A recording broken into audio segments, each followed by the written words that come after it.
Hi, folks. You're with Tacitus today, your pushback channel, and thank you for joining this audio live stream.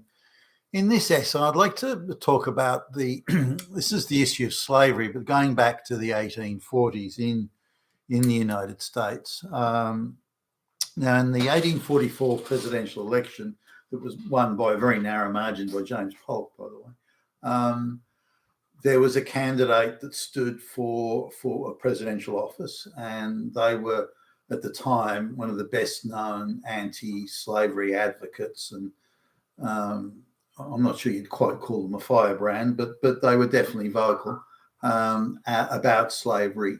Now, we need to go back to the times to understand sort of what was going on. But the essence of this essay, at least, is: was slavery perceived, and the issues around it, was it perceived as a big issue, a burning issue, an issue that would decide votes, decide elections, decide outcomes, decide candidates? So now,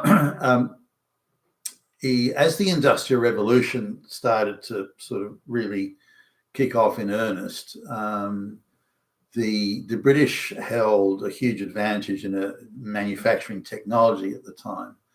And the perception was that the biggest competitive threat, if you will, to the industrial power of Britain was the cheap labour that came from slavery.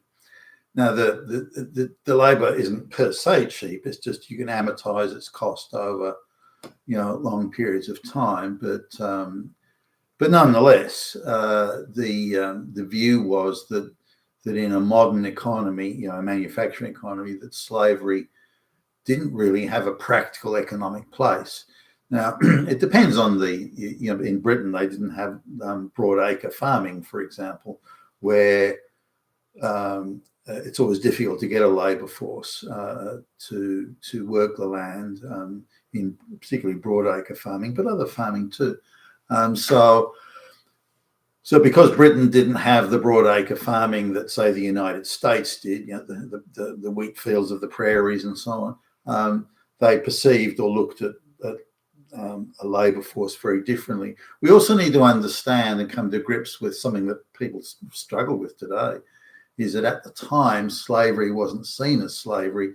It was seen as organising a labour force in populations that were always inadequate to the amount of tasks they were attempting to perform. There just weren't enough people to do the work. How do you solve that? This is when people rarely live past the age of 40. And so how do you solve that? Well, you find labour wherever there's a surplus, like they're doing today. In India and Africa, they're bringing super cheap labour people into the West. It's not that much different, really. But it was always finding a labour force. The idea of finding, where do you find workers? Where do you find workers that won't die from diseases, or that can do the heavy work, or can work out in the sun, and this sort of thing. And really, it was the surplus populations of Africa were perfect for that. The Africans would readily, aggressively enslave each other and sell them off to the white folks. So your supply was never ending. And the procreation rate in Africa, even back in the day, 6, 7, 8 children per woman, even more than that. That always meant that there was a constant supply of labour. Given that Africa also was a Stone Age people, there wasn't as if you were dragging people away from their middle class lounge room or their job in the factory. These were people who were wandering around, as hunter gatherers. So very, very different structures back in the day. And people don't understand that now. They think they're all middle-class people watching their televisions when Evil Whitey came along and grabbed them and sent them off. It wasn't like that at all. So it was. So the idea of a labour force, even whether it was white, an indentured white person, going from, say, England to the United States as an indentured.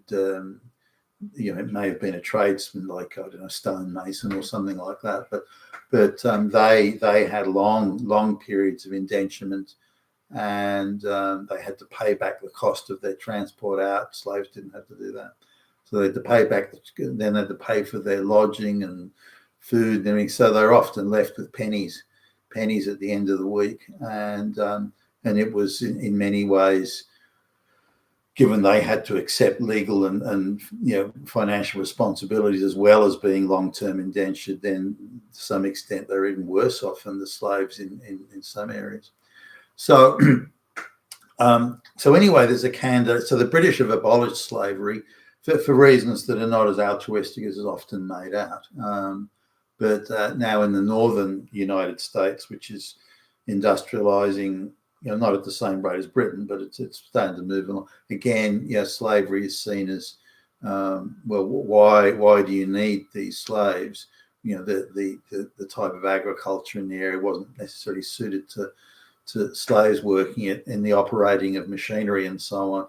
You had to have people who could sort of read and write and understand complex instructions and how to operate machinery. Black people weren't considered suitable for that. So in the north there was either no slavery or slaves were turned into what was called apprentices and things like that, which in effect meant that the type of slavery, but not in the same sort of legal sense. The person could theoretically, the black apprentice could theoretically sort of quit their job and go somewhere else. But so there was a freedom that wasn't necessarily available to Southern slaves. But in the South, given the structure of the economy there, broadacre agriculture and cotton, things like that, tobacco and the like, then it did suit the sort of labour that could be provided by slaves, and there simply weren't enough white people to do it, and so slavery existed there for longer than it did in other parts of the United States, not because of the wickedness of the evil white man, but because of how things were, the structure of the economy, the nature of work, and the type of labour that was needed and in demand for that sort of economy. So anyway, 1844, the presidential election, James Polk wins it, but again, very narrow margin. But they've got the big candidate, the anti-slaver, who's rampaging the length and breadth of the country, talking about the evils of slavery. Now, you'd think, given how much it was a talking point of the times and how really certainly the First World was going through a transition from being more in the colonies than in the home countries, but going through a transition from a slave labor-based type economy to a more technical economy, which required white people to again operate machines, and it wasn't like you're in the fields, in the prairies, getting bitten by snakes or chased by wolves or something like that. You're in a factory or in an urban area doing that sort of work, factory work. So a very different sort of work that was needed. So anyway, the candidate's standing. So you'd think, given the times, given the nature, the transitioning away from, you'd think slavery would have been a huge issue. And you'd think the candidate, even one that maybe didn't have much personal popularity, just on that issue alone would have done well, would have polled, would have got a lot of votes. But what about in the North, where there were quite a few people saying, well, slavery is so yesterday and it's morally wrong and this and that, and a lot of people, churches, preachers preaching from the pulpit, the evils of slavery and so on. You'd think, well, this is a big issue, and this is at a time in North American history when it was a big issue. So out of the 2.7, I think it was 2.7 million votes were cast, which was on or about 29.5% of the total adult population of the United States. So if you look at that in some perspective, that's quite a big turnout, because it's only adult males really that are voting, a small number of females, and also it wasn't like it was easy to get to the voting areas. A lot of people were living agricultural, pursuing agricultural sort of lifestyles, and so the nearest voting booth could be miles away. And so it wasn't easy to get to. And if the weather was bad and the dirt tracks impassable, then you couldn't go. So the 30% of the adult population, this is over the age of 21, I think it was, the adult population voting, that was a big turnout. So we've got a big turnout, a lot of people participating in that 1844 presidential election, 2.7 million votes cast. Polk won by a small amount, 25, 30,000 votes, something like that. So how many votes did the anti-slavery candidate get? It must have been huge.